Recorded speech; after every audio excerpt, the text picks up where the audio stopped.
കഥ കേൾക്കാൻ എല്ലാവർക്കും ഇഷ്ടല്ലേ? ഇഷ്ടാണല്ലേ? എന്നാ നമുക്കിന്നൊരു കഥ കേട്ടാലോ? കഥയുടെ പേരാണ് നന്മമരം. ഒരിടത്തൊരിടത്ത് ഒരു പ്ലാവമ്മൂമ്മ ഉണ്ടായിരുന്നു. അമ്മൂമ്മ എല്ലാവരെയും സഹായിക്കും. ഒരിക്കലൊരു മൈന താമസിക്കാൻ സ്ഥലമില്ലാതെ അതുവഴി വന്നു. അത് കണ്ട് വിഷമം തോന്നിയ പ്ലാവമ്മൂമ്മ പറഞ്ഞു, മൈനപ്പെണ്ണെ മൈനപ്പെണ്ണെ, എന്റെ കൊമ്പിലൊരു പൊത്തുണ്ട്, നീ അതിൽ താമസിച്ചോളൂ. അത് കേട്ട് മൈനപ്പെണ്ണിന് സന്തോഷായി. കുറച്ചു കഴിഞ്ഞപ്പോഴേക്കും വിശന്നു വലഞ്ഞൊരു മുട്ടനാടും അതുവഴി വന്നു. ഉടനെ മുട്ടനാടിന് പ്ലാവമ്മൂമ്മ കുറേ പ്ലാവിലകൾ പറിച്ചു താഴേക്ക് ഇട്ടുകൊടുത്തു. മുട്ടനാട് അത് മുഴുവൻ കഴിക്കാൻ തുടങ്ങി. അപ്പോഴാണ് മീനുക്കുട്ടി അതുവഴി വന്നത്. വിറകിന് കമ്പുകൾ കിട്ടാതെ വിഷമിച്ചാണ് അവളുടെ വരവ്. എന്തിനാണ് കുട്ടികളെ മീനുക്കുട്ടി വന്നത്? വിറക് ശേഖരിക്കാൻ. വിറക് കിട്ടാതെ വിഷമിച്ചിരിക്കുകയായിരുന്നു മീനുക്കുട്ടി.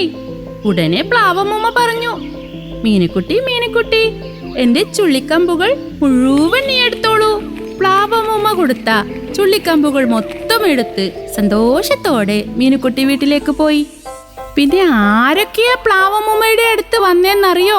പുള്ളിപ്പശുവും കാക്കയും അണ്ണാറക്കണ്ണനും ഉറുമ്പും, അങ്ങനെ ഒരുപാട് പേർ. അവർക്കെല്ലാവർക്കും പ്ലാവമ്മൂമ്മ പഴുത്ത ചക്കപ്പഴമാണ് കൊടുത്തത്. എല്ലാവർക്കും പ്ലാവമ്മൂമ്മയെ ഒരുപാട് ഇഷ്ടായി. എല്ലാരെയും സഹായിക്കുന്ന പ്ലാവമ്മൂമ്മയ്ക്ക് ഞങ്ങൾ എന്താ തരണ്ടേ? അവർ ചോദിച്ചു. അമ്മൂമ്മയൊന്ന് ചിരിച്ചു. എന്നിട്ട് എല്ലാരോടുമായി പറഞ്ഞു, എനിക്കൊന്നും വേണ്ട, നിങ്ങളെ സഹായിക്കാൻ പറ്റിയതാണ് എൻ്റെ ഏറ്റവും വലിയ സന്തോഷം. കുട്ടികളെ, ഈ കഥയിൽ നിന്നും എന്താണ് മനസ്സിലായത്? ഈ ഭൂമിയിലെ എല്ലാ ജീവജാലങ്ങളെയും നമ്മൾ സ്നേഹിക്കണം. പണ്ട് ഒരുപാട് കഥകൾ നമുക്ക് വേണ്ടി പറഞ്ഞു തന്നിട്ടുള്ള എല്ലാ ഗ്രാൻഡ് പേരൻസിനു വേണ്ടിയും ഈ കഥ ഇപ്പോൾ പറഞ്ഞത്. എന്റെ പേര് ലിജിമ. തിരക്കിട്ട ഓട്ടത്തിനിടയിൽ അവരെ സന്തോഷിപ്പിക്കാനുള്ള വഴികളും നമുക്ക് കണ്ടെത്താം. Happy grand parents day, A club FM initiative.